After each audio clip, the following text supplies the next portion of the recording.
check on that as well. But you guys are very, I just have to say, Mr. President, that these utterances that are being made demonstrate the utmost irresponsible and disregard for the importance of the relationships between Jamaica.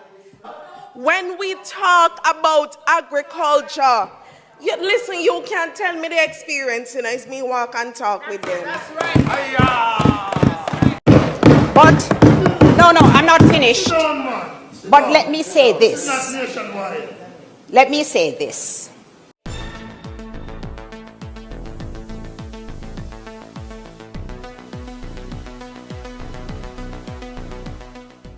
Bless up, ABR family and viewers. Welcome back to the channel. It's your girl, Isabel Rose. And in this one, opposition female senators slams government senators in the House of Senate over corruption of fertilizers and alleged threat. Stay tuned for the details at hand. Don't forget to like, share, and subscribe to the channel. Also, remember to continue to support Martha Couponing Foundation. It's a charity foundation that assists with back to school in Jamaica for the less fortunate. Please like, share, and subscribe to her YouTube channel in order for her to continue this charity foundation.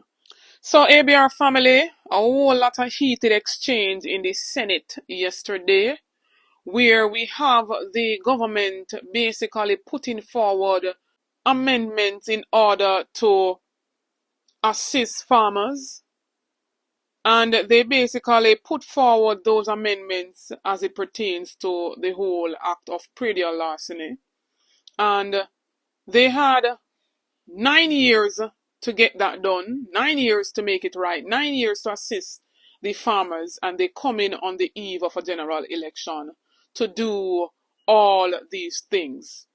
And so there were exchanges in the parliament between Kamina Johnson-Smith and Senator Gabriella Morris, as well as heated exchange between my favorite, Mrs. Donna Scott Motley, and Abka Fitz-Henley.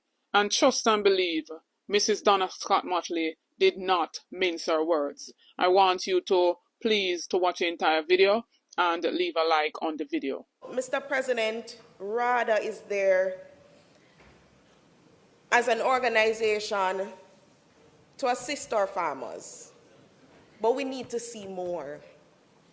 We need to see more support for our farmers coming out of RADA.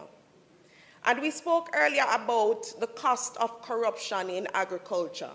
And I know that we don't want to touch it, but it is a real matter. Because when there are implications of fertilizer not being given to those who need it most, but being sold, that is a dangerous road to go down. And whether or not, And on a point of order once more, Mr. President, yes, lies bite. There was the Auditor General's report did not allege any corruption, and it did not, what it said expressly was that they were concerned that they did not have the beneficiary list in all of the bags, and they were provided. There is, Mr. President, no allegation of corruption comprised in the Auditor General's report, and any attempt to try to have those things embedded in Hansard or that fertilizer was sold.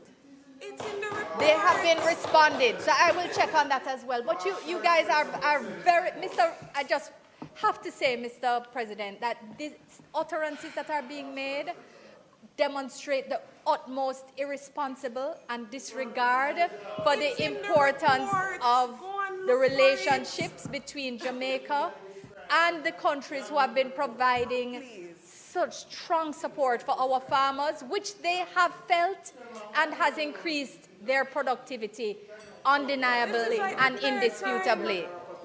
All right.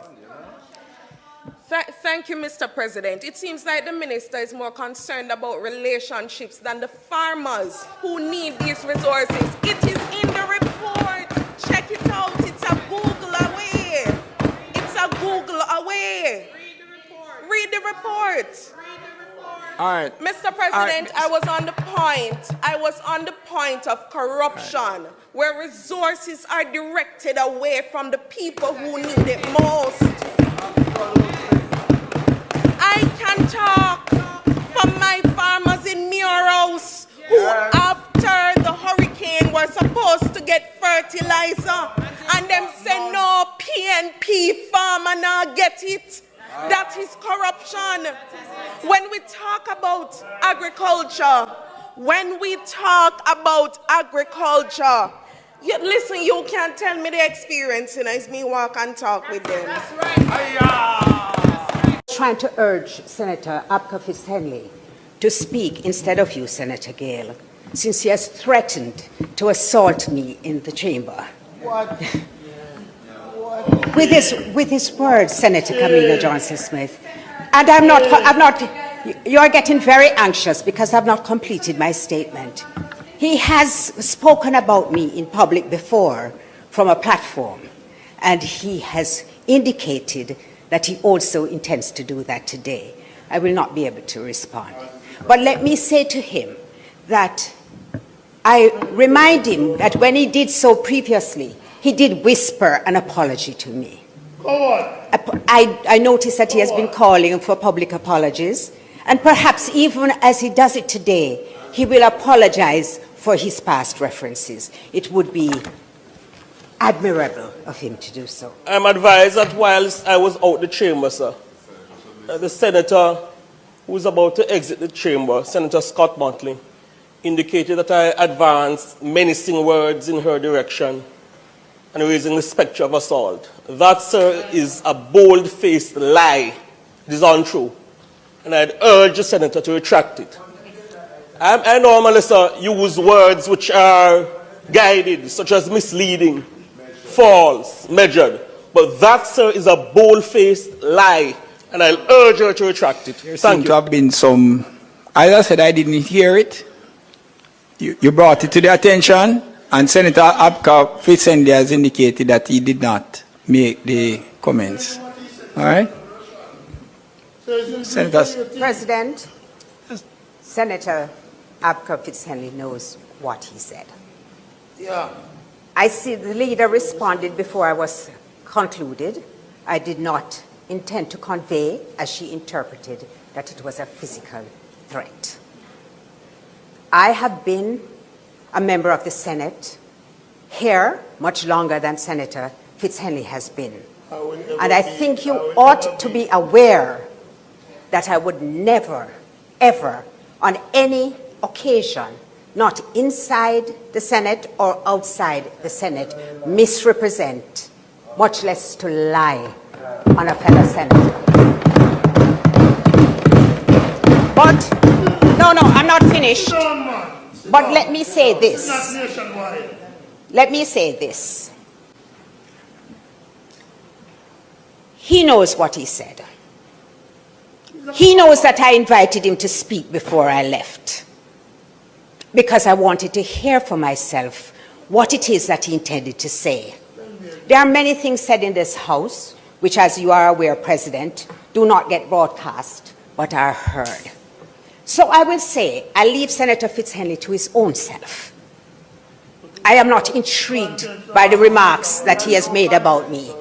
And it leaves no impact on my soul, because it can only hurt or demean me if it comes from somebody who I hold in high regard. And can you imagine the big man standing up in the House of Senate and looking a big respectable woman like that in her face and calling her a liar? But I applaud the response of both the opposition senators, telling them to get them facts straight and to check themselves. Because since some of them have basically come to the Senate, they have watered down the Senate and made the Senate look like dung a market. You understand? They're not giving the opposition any chances to speak. But they want to come with some form of bully tactics. ABR family and viewers, this is where I basically leave you all to drop on the comments in the comment section and tell me what you think about these two separate and apart exchanges. And I must say big up to Gabrielle Morris as well. I love how she handled that because the reports are there. It's at their fingertip to go and Google. It's on their website to get the report, the entire report from the Auditor General, but they refuse to read, and so they want to come and stifle the truth. Don't forget to like, share, and subscribe to the channel on the road to 30K. Help me to get there, get this video to at least 7,000 likes. Stay tuned for more videos, stay tuned for more updates. Big up on yourself.